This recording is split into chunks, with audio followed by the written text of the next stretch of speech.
Se você está estudando para concursos públicos de pedagogia, você precisa conhecer esses autores, teóricos e pensadores que influenciaram a pedagogia e que são muito cobrados nas principais bancas de concursos públicos da área. Teóricos da educação importantes para concurso. Autonomia moral significa querer deliberadamente, ou seja, com conhecimento de causa, o que a sociedade criou e nos impôs. Para Durkheim, Abdullah Oliveira Dantas, 1992, é correto afirmar que o desenvolvimento moral das crianças depende da ação dos adultos, dos pais e, sobretudo, dos mestres da escola. A pedagogia de projetos tem como seu principal representante o filósofo americano e educador John Dewey, que definiu alguns princípios básicos para a elaboração de projetos na escola. Dos seus princípios eram: a escola deve oportunizar experiências de aprendizagem que fortaleçam o comportamento solidário e democrático, propiciando a eficácia social. Émile Durkheim defende que a educação é responsável por imprimir no homem um conjunto de valores, comportamentos, regras e atitudes que são indispensáveis para a coesão social. Nesta perspectiva da sociologia da educação, é correto afirmar entre suas funções sociais, senso de disciplina, pertencimento a um grupo, autonomia individual dos sujeitos. Sendo um processo dinâmico e complexo, a educação tem, ao longo dos anos, buscado fundamentos em diferentes áreas do conhecimento para construir os alicerces dos saberes e das experiências pedagógicas. No campo das ideias pedagógicas, a didática se ocupa em discutir métodos e técnicas de ensino, e teve como precursor Comenius e o surgimento da pedagogia moderna. John Dewey é considerado o principal representante da pedagogia progressivista que tinha como cerne de suas concepções a ideia de que a escola não é uma preparação para a vida e sim a própria vida, ou seja, educar como um todo e acreditar no aprender fazendo. A função do ato educativo é, por excelência, a transmissão de tradições culturais e de regras sociais, de modo que indivíduos educados se adaptem à vida social e exerçam suas funções de acordo com suas origens de classe, para a conservação da sociedade, nos moldes em vigor. Esse pensamento faz parte da teoria de Émile Durkheim. A Escola Nova, de acordo com Gadotti, 2003, representou um dos movimentos mais vigorosos de renovação da educação depois da criação da escola pública burguesa. O educador norte-americano John Dewey, integrante do movimento Escola Novista, propôs que o ensino deveria, prioritariamente, dar-se pela ação. A tendência liberal renovada manifesta-se por várias versões: a renovada progressista ou pragmática, a renovada não diretiva, a culturalistas, a piagetiana, entre outras, todas relacionadas com os fundamentos da escola nova ou escola ativa. Dentre as citadas, qual tem John Dewey e Anísio Teixeira como seus representantes mais significativos é renovada progressista ou pragmática, pois John Dewey dizia que na escola nova fazia-se atividade de forma prática e democrática. A educação tem sido objeto de análise de diversos teóricos, representantes de diferentes áreas do conhecimento, que buscam compreender esse fenômeno e seu papel na sociedade, do ponto de vista sociológico. A educação é, para Émile Durkheim, a ação exercida pelas gerações adultas sobre as mais jovens e deve promover uma socialização metódica, preparando o indivíduo para a vida social.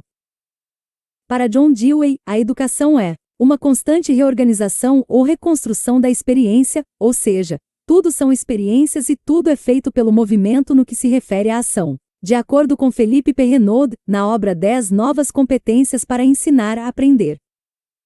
Não é primeiramente memorizar, estocar informações, mas reestruturar seu sistema de compreensão do mundo. Vale a experiência de cada aluno. Um filósofo, ao analisar a reprodução das condições de produção que implica a reprodução de forças produtivas e das relações de produção existentes, distingue no Estado vários aparelhos. Em um desses aparelhos a ideologia tem uma existência material, isto é, existe sempre radicada em práticas materiais reguladas por rituais materiais definidos por instituições materiais. Estamos falando do aparelho ideológico de Estado. Este pensador se chama Althusser, e ele define a escola como aparelho ideológico.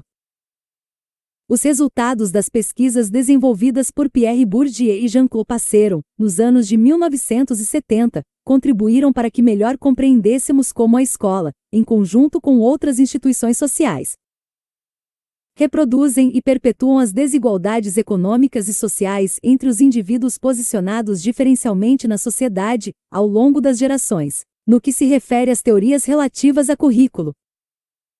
De acordo com Pierre Bourdieu e Passeron, o currículo escolar fundamenta-se na cultura dominante, tornando a educação um processo de dominação cultural.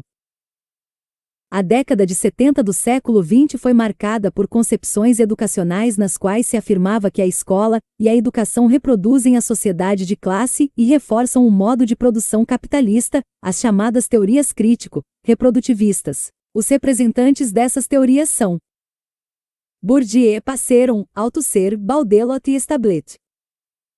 A educação tem sido objeto de análise de diversos teóricos, representantes de diferentes áreas do conhecimento, que buscam compreender esse fenômeno e seu papel na sociedade, do ponto de vista sociológico. Para Max Weber, a educação é socialmente conduzida por 3 tipos de finalidades: o despertamento do carisma, preparar o aluno para uma conduta de vida e transmitir conhecimento especializado. Anton Makarenko, de 1888 a 1939, é considerado um dos maiores pedagogos soviéticos e um dos expoentes da história da educação socialista. Criou talvez a mais elaborada e completa proposta educacional, comprometida com a construção da sociedade socialista. Ainda hoje, os princípios pedagógicos de Makarenko são debatidos. Para o autor, não poderia haver educação senão na coletividade, através da vida e do trabalho coletivo.